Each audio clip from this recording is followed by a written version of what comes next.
Bonjour, je vais vous présenter un petit résumé de ce que nous avons vu jusqu'ici et je vous présente un truc mnémotechnique. Allez, répétez, mnémotechnique. Rasda, d'accord. Alors, c'est quoi Rasda?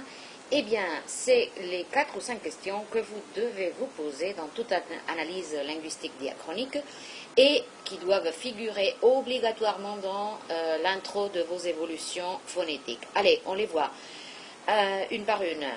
Alors, premier pas. Résultat en français moderne. Il vous faut absolument savoir votre point d'arrivée. Je vais vous donner le point de départ, mais vous devez savoir, donc vous devez partir d'une transcription du point d'arrivée. Alors pour cela, vous allez page 50 du dossier et vous verrez la notation phonétique qui n'est pas trop différente parfois de la notation que vous connaissez de l'alphabet phonétique international. Parfois ça diffère.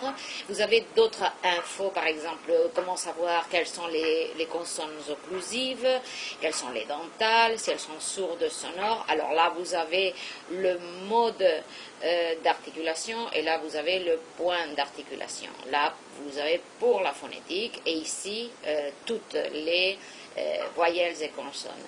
D'accord, donc, deuxième pas, qui porte l'accent en bas latin? Vous savez que la voyelle accentuée latine est la voyelle accentuée en français moderne, c'est la seule qui se conserve. Alors, cette voyelle latine passe à quoi en bas latin? Pour cela, vous devez parler obligatoirement du bouleversement du système vocalique en bas latin. Donc voilà, le tableau, c'est la base de l'évolution. Vos évolutions partiront dans un sens ou dans un autre si vous oubliez cette étape. Alors, troisième pas, en syllabe comment? Cette voyelle accentuée se trouve en syllabe comment? Alors, une consonne finit la syllabe, alors la voyelle se trouve en position entravée, protégée. Le O de porta se trouve entravé. Le E de ferru aussi. Pourquoi? Parce que chaque fois qu'on a une double consonne, ça se divise entre les deux. Une voyelle finit la syllabe, alors on dit qu'elle est en position libre. Elle n'est plus protégée et cela aura des conséquences. Pourquoi? Parce qu'elle peut diphtonguer. Alors, on se pose la question, est-ce que la voyelle accentuée, je parle toujours des accentués, est-ce qu'elle a diphtongué? Alors, la voyelle accentuée en position entravée, elle est protégée, elle ne va pas diphtonguer, donc nous allons avoir un résultat très semblable à l'origine. Porte, porte, ferru, fer. Mais la voyelle accentuée en position libre diphtonguera selon ce qu'elle a donné en bas latin. Donc, nous allons avoir la première diphtongaison au IIIe siècle, des voyelles accentuées en position libre, d'accord, P, dem, so, ro. Donc, diphtongaison romane au IIIe et diphtongaison française, c'est l'autre au VIe siècle, D fermé, le E fermé, O fermé et le A, qui a deux types de diphtongaison selon qu'elle est ou non précédée de palatale. Et vous vous souvenez, le I long et le U long ne diphtonguent jamais. Vous vous souvenez du schéma des extrêmes, vous voyez, le I et le U long restent tels quels.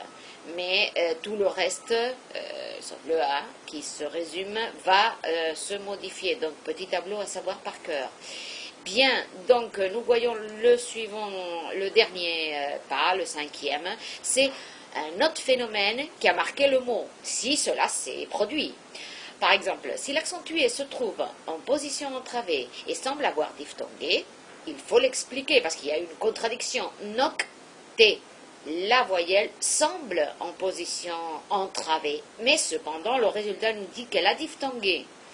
Et pourquoi? Alors là, il faut expliquer qu'avant la diphtongaison du IIIe siècle, nous n'avons pas une suite d'occlusives, KT, mais dans cette position implausible, le K est en position faible, c'est presque un ri, une narota, mais très très faible, douce, qui va se vocaliser en iode.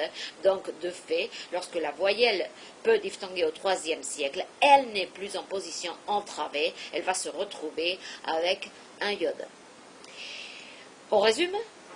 Donc voilà les 5 pas. Résultat en français moderne, d'abord, ce qu'a donné le mot. On se demande qui porte l'accent.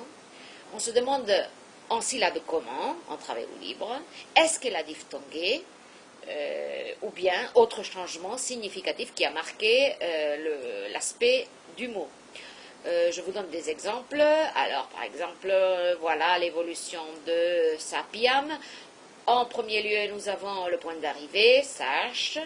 En deuxième lieu, la voyelle qui porte l'accent. Troisième, la syllabe, elle se trouve en position libre. D'accord. Elle devrait diphtonguer, mais elle ne le fait pas. Donc, en numéro 5, on nous explique pourquoi. Il y a un autre phénomène, il y a une palatalisation qui va former entrave.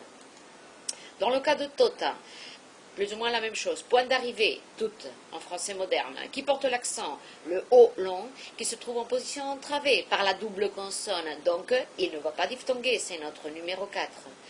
La graphie toute, qui peut dérouter, qui peut nous dire « Eh bien non, elle a diphtongué ». Non, c'est une solution orthographique. Bien vu, le numéro 5. Un autre exemple, ujura, qui donne usure. Premier pas, donc transcription phonétique. Deuxième pas, dire qui porte l'accent, le U. D'accord, mais il s'agit d'un U long, accentué, qui même en position entravée, n'a jamais diphtongué. Donc voilà notre numéro 4. Et cinquième point, autre aspect, seule modification, sa palatalisation.